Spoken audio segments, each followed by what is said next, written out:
کیا محرم میں کالا سوٹ پہننا جائز ہے؟ ثواب کا کام ہے جی آج کل تو پہننا، محرم ابھی شروع نہیں ہوا، اس لیے تاکہ ان کو بتائیں آپ جنہوں نے نبی الاسلام کے اوپر جھوٹ باندھا ہے، یہ کتنا بڑا جھوٹ باندھا ہے انہوں نے، کہ انہوں نے نبی الاسلام کی طرف ایسی باتیں منسوب کی ہیں کہ کالا لباس جہنمیوں کا لباس ہے، حالانکہ کالا لباس نبی الاسلام کا سب سے مرغوب بلکہ کہنا چاہیے محبوب لباس ہے۔ آپ کا جھنڈا کالا تھا، ویسے تو آپ کو کہتے ہیں خراسان سے کالے جھنڈے آتے ہوئے دیکھو تو استقبال کرنا، اس میں خلیفۃ اللہ مہدی ہوں گے تو وہ بھی کالا سفید کروا لینا تھا نا۔ یہ حدیث نہیں مسند احمد کی بیان کرتے ہیں اور مشکات سے کرتے ہیں نا، اور جو صحیح مسلم میں اوپر تلے کئی احادیث ہے کہ نبی الاسلام جمعے والے دن کالی پگڑی پہن کے تو تقریر کیا کرتے تھے، فتح مکہ کے موقع پر آپ نے کالی پگڑی پہنی ہوئی تھی، یہ نہیں ان کو پتا۔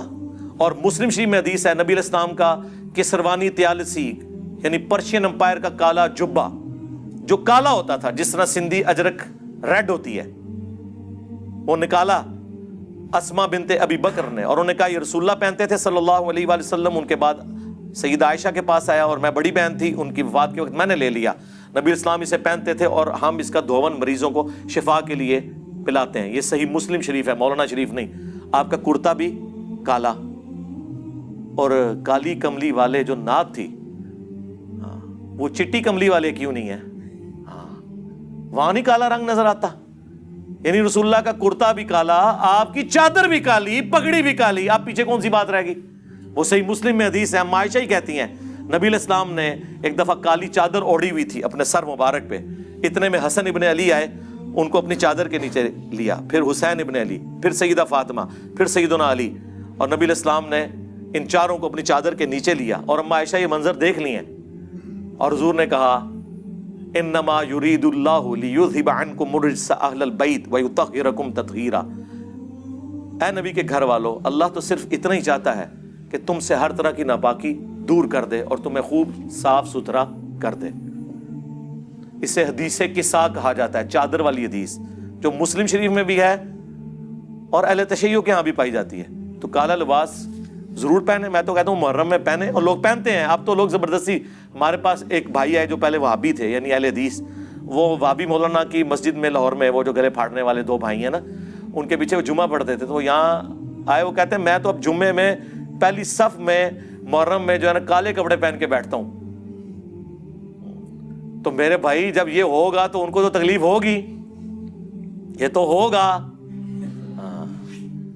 کہ یار کل تک یہ ہمارے غلام تھے، ہم کوئی غلام ہیں، ہاں اب یہ ہمیں ایبسولوٹلی ناٹ کہہ رہے ہیں، ٹھیک ہے، کل تک تو یہ غلام تھے، آج یہ کالے کپڑے پہن کے ایبسولوٹلی ناٹ کا انہوں نے بیج لگایا ہوا ہے، تو یہ کیسے ہو گیا ہے؟ کس بندے نے ان کو زبان دے دی ہے؟